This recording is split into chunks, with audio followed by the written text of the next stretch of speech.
Hello everyone, myself Mangal Pande and welcome to your channel physics fundamentals. So obviously हम लोग यहाँ पे physics ही पढ़ेंगे और अभी हम लोग इसका स्टार्ट करेंगे नीट के क्रैश कोर्स से। Not exactly crash course, it's a revision course जो एक लास्ट स्टेज में तुमको किस तरीके से रिवाइज करना चाहिए कि सच दैट कि फिजिक्स से जो भी अभी असहमति है वो सब दूर हो जाए। और इस पर धीरे धीरे और भी आगे इंप्रूवमेंट करेंगे, रेगुलर कोर्सेज वगैरह अपडेट करेंगे, प्रॉब्लम सेक्शंस बनाएंगे जिसमें अलग अलग से नीट के लिए, मेंस के लेवल का, एडवांस के लेवल का जो भी डाउट्स डेवलप होता है वैसे टाइप के क्वेश्चंस को ढूंढ ढूंढ के सॉल्व किया जाएगा। तो ओवरऑल ऐसा प्लेटफॉर्म बनाएंगे जिसमें कोई भी स्टूडेंट का जो भी फिजिक्स के रिकॉर्डिंग नीड्स होगा वो सब आकर के यहाँ पे कवर्ड अप होना चाहिए। ठीक है, तो उसी के अकॉर्डिंग प्रोसेस करेंगे। तो अभी हम लोग नीट के लिए क्रैश कोर्स स्टार्ट कर रहे हैं, रिवीजन कोर्स स्टार्ट कर रहे हैं। तो देखो नीट में जो बेसिकली जो नीट के स्टूडेंट्स हैं उनको सबसे बड़ा दिक्कत यही फिजिक्स से ही हो जाता है डेवलप, क्योंकि लास्ट मोमेंट पे आकर के लगता है कि फिजिक्स का अब कोई क्वेश्चन नहीं बनने वाला है, फिजिक्स ही मेरा सारा करियर ड्रॉप कराएगा।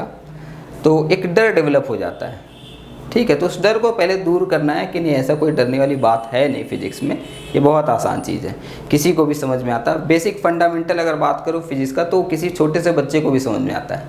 एक छोटा सा बच्चा हो, अगर कोई एक केमिकल रिएक्शन हो रहा है, लाल पीला हरा ब्लू चेंज हो रहा है, कोई भी कलर कुछ हो रहा है, कोई भी चीज़ हो रहा हो, कोई फेनोमेना हो रहा हो, उसको समझना उसके लिए कोई मुश्किल, it's a really surprising thing कि उसको ऐसा कुछ समझ में ही नहीं आएगा कि क्या हुआ नहीं हुआ। ठीक है, लेकिन अगर हम एक पेन को ड्रॉप कर रहे हैं और ये जितने समय पे ज़मीन पे गिरना चाहिए उससे थोड़ा सा भी समय ज़्यादा लगेगा, फ्रैक्शन ऑफ सेकंड भी, तो कोई बच्चा भी देख करके बोलेगा कि यहाँ कुछ गड़बड़ी हुआ है ना। तभी एक छोटा बच्चा समझो कोई मैजिक शो में जाता है तो वो भी छोटा छोटा भी मैजिक ट्रिक्स देखता है तो उस पर वो क्लैपिंग करता है। वजह है कि उसको समझ में आ रहा है कि कोई एक पर्सन है जो स्टेज पे and he is breaking the laws of physics. वो उसको नहीं पता कि ये लॉज ऑफ फिजिक्स है जिसके अकॉर्डिंग कोई भी चीज़ गवर्न हो रहा हो, but he definitely know something कि कोई ना कोई लॉज है उसके अकॉर्डिंग ही काम होना चाहिए जो यहाँ नहीं हो रहा है ना। तो ये अंडरस्टैंडिंग हमारे पास ऑलरेडी है, बस इसका काम ये है कि पेन एंड पेपर पे राइटअप में काम करना है, उसको उतारना है पेन पेपर के साथ। ये थोड़ा डिफिकल्ट टास्क लग जाता है। अदरवाइज तुम लोग क्रिकेट खेलते हो, फुटबॉल खेलते हो तो बहुत सारा फिजिक्स ऑलरेडी वहाँ पे अप्लाई करते हो। अगर एक क्रिकेटर है वो एक बैटिंग कर रहा है तो सोचो कि 200 किलोमीटर से आने वाली बॉल कितना सारा फिजिक्स कवर करता है। 2 प्रोजेक्टाइल होता है, आया ड्रॉप किया फिर जंप किया, और साथ ही साथ 2D प्रोजेक्टाइल नहीं 3D होता है क्योंकि मैग्नस इफेक्ट होता है, बॉल स्विंग करता है ना, मैग्नस इफेक्ट लगता है। तो 3D प्रोजेक्टाइल पड़ा, एक कोलिजन हुआ, बोलते हैं ना कि बॉल नीचे दबा रहता है, पिच रिपोर्ट पहले लेते हैं जाकर के प्लेयर्स की पिच कैसा है, वो कोलिजन का टेस्ट करते हैं कि भाई इसका कोफिशिएंट ऑफ रेस्टिट्यूशन क्या है, वो एक स्टडी है। हम लोग के टर्म्स में अगर बात करें तो कोफिशिएंट ऑफ रेस्टिट्यूशन पता कर रहे हैं, लेकिन वो पिच रिपोर्ट ले रहे हैं कि पिच कैसा है, इस पर घास ज़्यादा है या कैसा है, जंप करेगा नहीं करेगा, कोलिजन को स्टडी कर रहे हैं वो। ठीक है, और इतना स्टडी करने के बाद वो बैट्समैन जो है किस एंगल से हिट करना है, किस वेलोसिटी से हिट करना है, ये सारा कैलकुलेशन करता है फ्रैक्शन ऑफ सेकेंड में। और उसके बाद एक 12 पास लड़का जो छक्का लगा रहा है, यू कैन अंडरस्टैंड कि उसको कितना फिजिक्स का नॉलेज होगा, है ना। वो काम वो कर रहा है जिसको सीरियसली फिजिक्स नहीं आता है, लेकिन वो कर रहा है जस्ट बिकॉज कि वो सारा फिजिक्स यहाँ पर है उसके। हम लोग को वही काम पेन एंड पेपर पे उतारना है जो उसके बस की नहीं है, तुम्हें करना है। ठीक है, तो ये सब चीज़ धीरे धीरे करना है, सब कंसेप्ट क्लियर हो जाएगा, सारा प्रॉब्लम्स बनने लगेगा। प्रॉब्लम्स सब बनने लगता है तो फिर कॉन्फिडेंस आ ही जाता है। देखो क्या है कि कुछ चैप्टर ऐसा भी होगा कि जिसपे बहुत कमांड होगा, क्या ये इसका कोई भी प्रॉब्लम आएगा हम बना लेंगे, है ना। तो और कुछ ऐसा होगा जिसमें लगता होगा कि कॉन्सेप्ट ठीक ठाक है लेकिन फिर भी प्रॉब्लम्स नहीं बन रहा है। और कुछ तो बिल्कुल ही हेडेक सब्जेक्ट होगा कि ये सब चैप्टर जो है ये सब तो बिल्कुल नहीं होने वाला, इन सब से क्वेश्चन ना ही आए तो अच्छा है। ऐसा मन में बनाए रखते हो, हर दिन यही प्रेयर करते हो कि इन सब से क्वेश्चन ना आए, तो जो भी होगा लेकिन सबसे क्वेश्चन आएगा और सबसे क्वेश्चन बनेगा, कोई दिक्कत नहीं है। ठीक है, जहाँ से क्वेश्चन आना हो आएगा ही। तो इसलिए अभी लास्ट स्टेज में क्या करना, तुमको जो भी चैप्टर्स है उनको 4 सेक्शन में डिवाइड करोगे, नॉट एग्जैक्टली 4 सेक्शन, 3 सेक्शन में डिवाइड करोगे। इतना टाइम किल करते हो, थोड़ा सा इसमें भी टाइम इन्वेस्ट कर दोगे, इम्प्रूवमेंट होगा, डेफिनेटली इम्प्रूवमेंट होगा अकॉर्डिंगली करोगे। तो पहला चीज़ वहाँ पे रखोगे जो थॉरोली कवर्ड हो।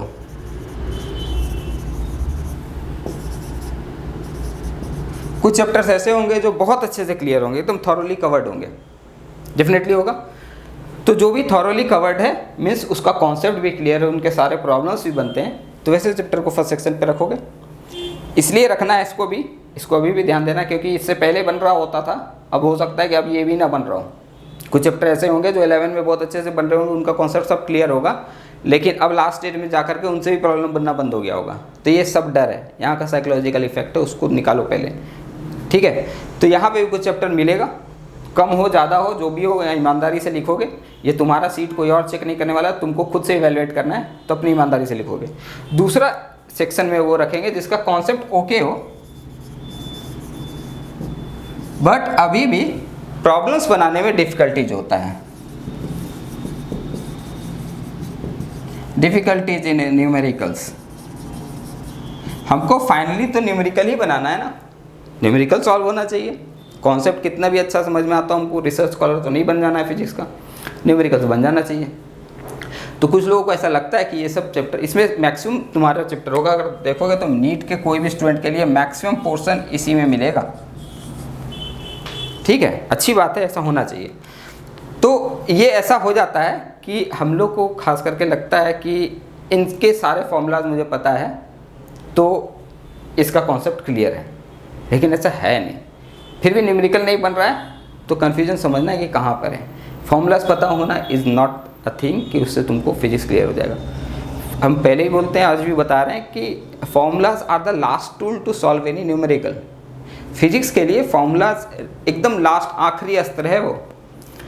फिजिक्स का जो भी क्वेश्चन होगा, पहले तुमको सिचुएशन को एनालाइज करना है। जब भी क्वेश्चन देखोगे तो पहले एनालाइज करोगे कि क्या रहा है, क्या सिचुएशन है, कौन सा क्या हो रहा है, नहीं हो रहा है।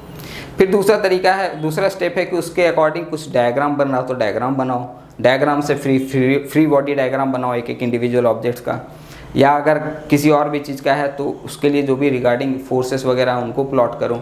लेकिन डायग्राम वगैरह हर क्वेश्चन का बनाने का कोशिश रखा करो। बहुत सारा क्वेश्चन ऐसा होगा कि डायरेक्टली तुम वहीं पे सॉल्व करोगे, आंसर आ जाएगा, लेकिन फिर भी कोशिश करो कि एक बार डायग्राम से ज़रूर देखने की सिचुएशन एक्चुअली हो क्या रहा है, क्योंकि कुछ छोटी छोटी बात जो होगा वो डायग्राम बनाने के बाद दिखेगा। हो सकता है शुरुआत में नहीं दिख रहा हो तो गलती होगा, ठीक है। तो इसलिए एक बार ज़रूर हम हर क्वेश्चन का कुछ ना कुछ डायग्राम बनाओ। रैंडम सा डायग्राम भी बन रहा है तो वैसे ही बनाओ, लेकिन बनाना ज़रूरी है। उसके बाद फिर देखना है कि अच्छा ये सिचुएशन हो रहा है तो इसके रिगार्डिंग हम लोग को कोई इक्वेशन है कि नहीं, कोई फार्मूला है कि नहीं। तो वो फार्मूला को जैसे रिकॉल करोगे वो तुरंत में याद भी आएगा। जब सिचुएशन समझ जाओगे तो फार्मूलाज भी बहुत जल्दी याद आएगा।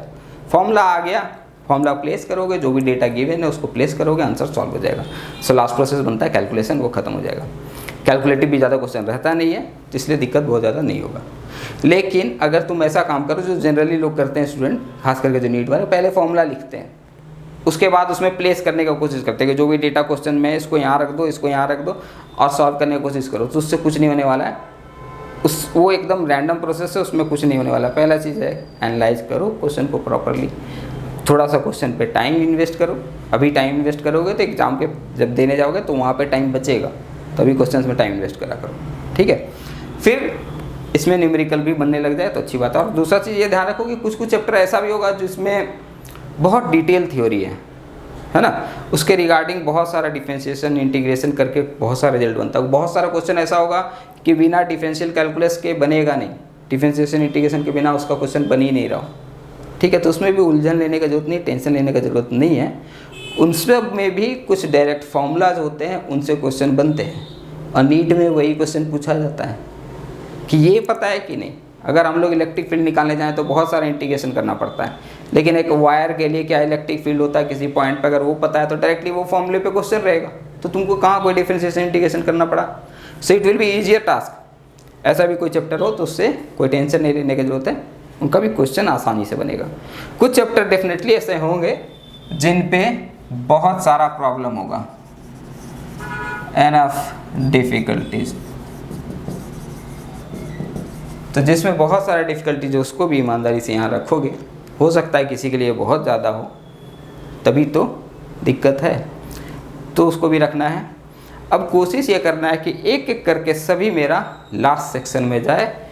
यहाँ पे कवर्ड टॉपिक्स रखेंगे और सभी चैप्टर को धीरे धीरे इस पे लेके आएंगे। थोड़ा टाइम लगेगा, हर रोज़ तुमको ये काम करना होगा। जो जो कवर हुआ तुम कॉन्फिडेंट हो गए कि ये कवर्ड है, इसमें आने वाला कोई भी न्यूमेरिकल अब ना छूटेगा, तो उसको यहाँ पे लिखते चले जाओगे। थोड़ा थोड़ा टाइम लगेगा, लेकिन सारा का सारा चैप्टर जो है उसमें जाएगा। इसको भी लेके जाना है, ये भी अभी अधूरा है, इसको भी ये नहीं मान लेना कि ये कंप्लीटेड है मेरा, ठीक है। तो इसके लिए कुछ एक तरीका फॉलो करेंगे जो लास्ट रिवीजन में होना चाहिए। पहला चीज़ क्या करेंगे कि chapter by chapter, her chapter से हर टॉपिक बाय टॉपिक देखेंगे कि एक्चुअल में किस तरीके का क्वेश्चन आता है, किस तरीके का क्वेश्चन पहले आया रखा है, यानी कि पहले एनालाइज करेंगे प्रीवियस ईयर्स के पेपर को, किन सब से ये सब क्वेश्चन आया है। हमको ऐसा पूरा डिटेल पढ़ने की जरूरत नहीं, पूरा डिटेल थ्योरी अब हम लास्ट मोमेंट पे नहीं पढ़ाने वाले हैं, क्योंकि वो काम करने के लिए सीरियसली में एक लॉन्ग टाइम चाहिए, है ना। कोई 50 दिन 60 दिन में अगर क्रैश कोर्स करता है तो उससे सिर्फ टीचर का ही रिवीजन होता है, स्टूडेंट का कुछ नहीं होता है। मोस्ट ऑफ द स्टूडेंट का जो सिंसियरली पढ़े हो पहले से, तो उनके लिए एक रिवाइजिंग हो जाता है, ठीक है। लेकिन अभी लास्ट नीड है कि हम लोग को देखना है कि क्या एग्जैक्टली क्वेश्चन आ रहा है। तो उसी के अकॉर्डिंग देखेंगे कि क्या क्या प्रीवियस ईयर्स में क्वेश्चन आया है, उन सबको देखते चले जाएंगे। उन्हीं से रिगार्डिंग कुछ और थ्योरीज जो भी कंसर्न है उन थ्योरीज को पढ़ लेंगे, और उसके अकॉर्डिंग और भी क्वेश्चंस जो आने का पॉसिबिलिटीज है, जो भी उसी के अराउंड हो, कि इस टाइप का क्वेश्चन नहीं पूछा गया, इसको भी एक बार देख लिया जाए, या मैक्सिमम ऐसे लेवल का क्वेश्चन बना सकता है उसको भी देख लिया जाए। तो जो भी होगा अप्रॉक्सीमेटीज को बनाएंगे कि इतने के रेंज में ही काम करेंगे, इससे और ज़्यादा जाने की ज़रूरत नहीं है, ठीक है। और ये देखोगे कि स्लोली हर चैप्टर तुम्हारा 4th सेक्शन में जाने लगेगा और सभी कंप्लीट हो जाएगा, ठीक है। तो उसी के अकॉर्डिंग छोटा छोटा वीडियोज़ बनाएंगे, क्योंकि ऐसा मेरा मानना है कि जिसको फिजिक्स ऑलरेडी डिफ़िकल्ट है, जिसमें इश्यूज़ है, उसको अगर 5 घंटे का लेक्चर हम दे दें तो शुरू के आधे घंटे तक का ही वो समझ पाएगा, बाकी 4.5 घंटे बेकार हैं। तो इसलिए छोटा वीडियो रहेगा तो उतने को समझोगे प्रॉपरली, उसके रिगार्डिंग जो भी तुमको और प्रॉब्लम्स बनाने वो प्रॉब्लम्स बनाओगे। फिर कोई दिक्कत हो रहा होगा तो फिर से एक बार वीडियो देख लोगे, फिर से उसका प्रॉब्लम बनाओगे। तो थ्योरी प्रॉब्लम करके एक एक वीडियोज़ को कवर करना है। उसके बाद वो जब कवर्ड हो जाए तभी अगले वीडियोज़ में जाना है, ठीक है। हो सकता है एक चैप्टर में हम 3 वीडियो 4 वीडियो अपलोड करें, लेकिन ज़्यादा लेंथ का कोई भी वीडियो नहीं रखेंगे। तो तुम उसको 3 पार्ट 4 पार्ट में स्टडी करोगे, लेकिन एक बार में जब कवर्ड होगा तो यू विल बी कॉन्फिडेंट कि हाँ ये मेरा कवर्ड हुआ है, ठीक है। जब तुमको कॉन्फिडेंस आ जाएगा तब फिर ये चैप्टर जो है, ये फिजिक्स जो है, ये तुमको डराना बंद कर देगा। जब तक डरोगे मुश्किल है, ठीक है। उसके लिए थोड़ा योगा वगैरह भी कर लो, थोड़ा रिलैक्स करो, अपने आप को ईज आउट करो, सब क्लियर हो जाएगा।